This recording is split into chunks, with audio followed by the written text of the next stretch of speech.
On Genelec Music Channel this week, you'll be checking out Indonesian music, filmed by Soundtracker. Well, Indonesia, it's a huge country, so we had to kind of zone in. We couldn't do the whole country because it's so massive. It's almost like the problem that we had in the United States. We had to choose a route and then follow that. And Otso Tiainen, the director, had some pretty set ideas about a couple of the bands that we wanted to do. One was the White Shoes Couples Company, and we both knew about the craze about the heavy metal in Indonesia, and we both wanted to have that with us. But then there was the island of Bali as well, where my brother had gone in 1991, 92, something like that, and filmed and recorded some stuff from the music from Bali, Gamelan and Kecak especially. And that kind of left an imprint in my head that if we ever go to Indonesia, that we need to capture that, because it's music that doesn't really get heard, and it's very kind of mystic stuff and also visual. So we thought that we have to get that.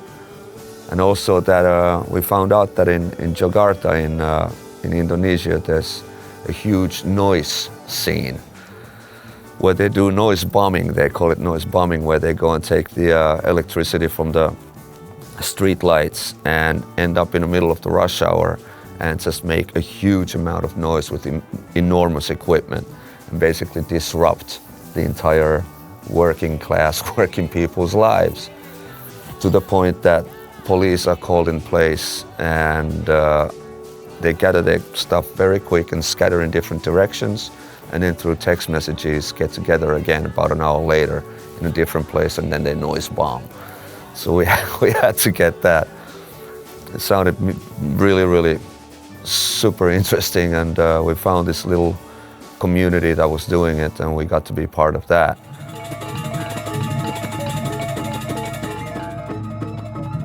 Then there's also in Java, they have Gamelan, but it's a little bit different than Balinese Gamelan. And they are always it's kind of like Finland-Sweden hockey game.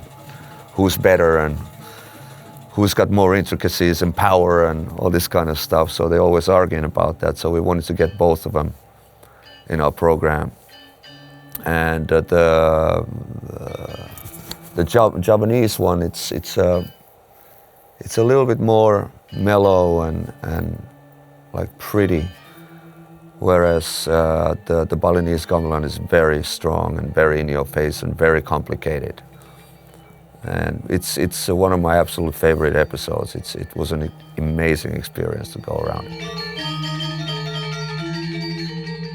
The Javanese Gamelan, Samba Sunda was the name of the band, and those guys, they've been around for quite a while and traveled all around Europe and played in Roskilde and played all kinds of festivals. And so they've brought all kinds of different elements. It's not really pure Gamelan, but it's based on Gamelan.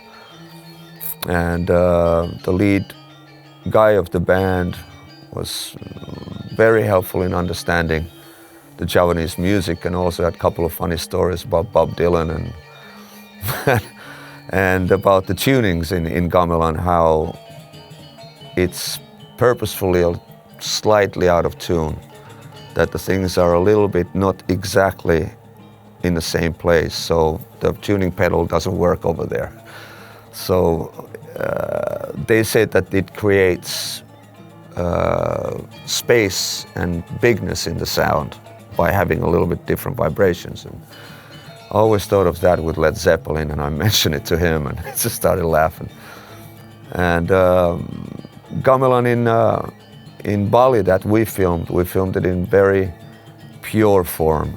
It's Mr. Anom Baris.